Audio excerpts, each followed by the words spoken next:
Assalamualaikum warahmatullahi wabarakatuh. Good morning, class. How are you today?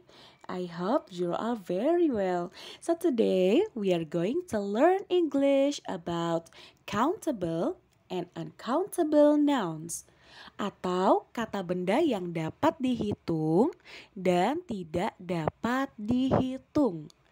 Jadi, bahasa Inggris kali ini kita akan mempelajari benda-benda apa saja sih yang bisa kita hitung, lalu yang tidak bisa kita hitung, dan bagaimana kita menentukan benda tersebut bisa dihitung atau tidak bisa dihitung. Nah, jadi prepare your notes atau siapkan buku catatan kalian dan tonton video ini sampai habis. Don't forget to prepare your notes. Jangan lupa siapkan buku catatan kalian. Kita awali dengan countable nouns. Countable nouns adalah kata benda yang dapat dihitung dengan angka. Mereka memiliki bentuk tunggal dan bentuk jamak. Bentuk tunggal bisa menggunakan atau en.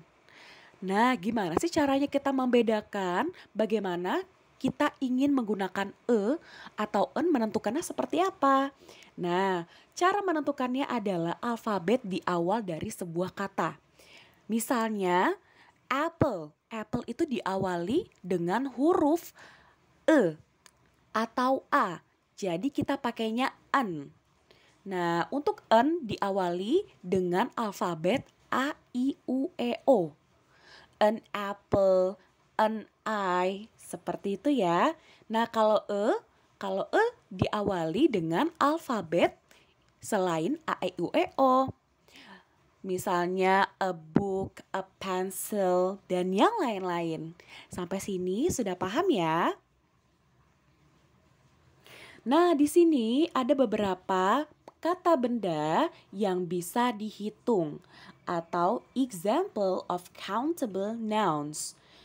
Contoh kata benda yang dapat dihitung: table, meja; pencil, pensil; book, buku; school, sekolah; bottle, botol; shoe, sepatu; window, jendela; computer, komputer. Nah, sampai sini kalau kalian ada yang kurang paham atau belum tahu arti dari daftar kosakata tersebut, kalian bisa catat ya di buku catatan kalian.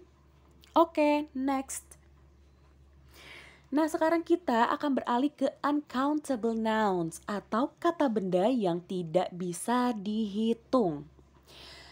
Pengertiannya adalah uncountable nouns adalah kata benda yang tidak dapat dihitung dengan angka. Uncountable nouns biasanya hanya memiliki bentuk tunggal.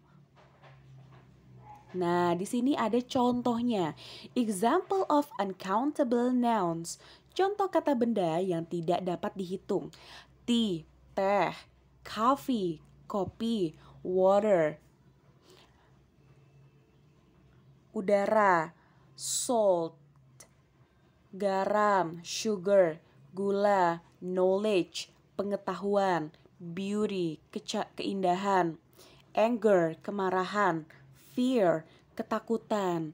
Nah, mungkin ada sebagian dari kalian yang merasa bingung. Miss, kok gula tidak dapat dihitung? Air juga kenapa tidak dapat dihitung? Kan gula bisa kita nyatakan misalnya 50 gram gula, 1 kilogram gula. Lalu air juga. Air bisa kita hitung misalnya 1 liter air. Atau berapa mililiter air, kan itu bisa dihitung.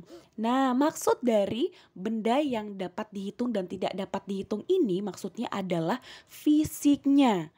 Jadi kalau fisiknya, gula itu berbentuk butiran. Apakah kalian bisa menghitung setiap butir gula? Tidak bisa kan? Lalu air, apakah kalian bisa menghitung setiap tetes air? Tidak bisa kan? Nah, jadi maksud benda yang bisa dihitung adalah fisiknya seperti itu, bukan dinyatakan dalam beratnya atau banyaknya. Sampai sini paham ya? Semoga kalian semua paham dengan penjelasan dari Miss. Sebagai tambahan ada juga beauty. Beauty tidak bisa kalian ukur. Kecantikan orang tidak bisa kalian ukur. Atau keindahan alam tidak bisa kalian ukur. Dan lalu juga marah, ketakutan. Karena hanya kalian yang bisa merasakan. Seperti itu ya. Oke, sekarang kita akan mempelajari untuk tata bahasa Inggrisnya. Many and much. Dia sama-sama artinya banyak, tetapi ada perbedaan penggunaan. Seperti misalnya, many digunakan untuk menyatakan benda yang dapat dihitung. Ingat-ingat ya, many adalah untuk menyatakan benda yang dapat dihitung. Lalu much itu digunakan untuk menyatakan benda yang tidak dapat dihitung. Nah, untuk benda yang dapat dihitung dan tidak dihitung, kalian silahkan lihat video sebelumnya ya. Nah, di sini ada contohnya penggunaan many atau much. Contoh yang pertama, how many books do you have? Nah, itu menggunakan many karena di daftar kosakata tadi buku dapat dihitung.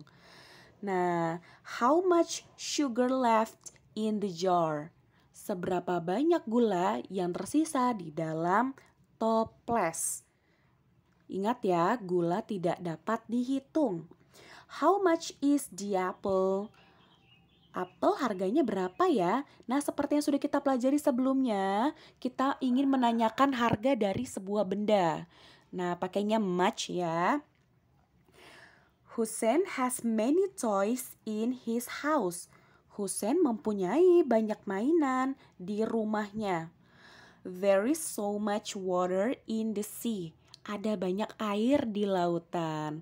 Nah, di sini kalian mungkin hanya akan diajari cara penggunaan many dan much. Untuk cara penggunaan, bagaimana cara kalian untuk membuat sebuah kalimatnya. Nah, itu nanti akan kita pelajari selanjutnya jika kalian ingin bertanya ya tentang itu.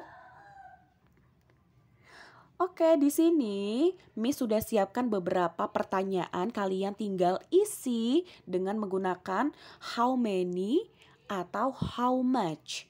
Ya, jadi kalian tentukan kira-kira benda yang terdapat di sebuah kalimat ini menggunakan many atau much. Ya, kalau kalian belum memahami juga, kalian boleh tanyakan langsung ke Miss atau bisa juga lihat beberapa penjelasan dari Miss Dena sebelumnya di video ini. Seperti itu, bisa kalian ulang lagi ya video ini. Oke. Segitu dulu penjelasan dari Miss. Semoga kalian paham dengan apa yang sudah Miss sampaikan. Intinya, jika kalian ingin belajar dan kalian ada yang kurang paham, tanyakan saja. Seperti itu ya, jangan malu untuk bertanya, boleh melalui grup atau langsung tanyakan Japri. Miss akan senang hati untuk menerima pertanyaan-pertanyaan kalian. Oke, segini dulu penjelasan dari Miss. Assalamualaikum warahmatullahi wabarakatuh.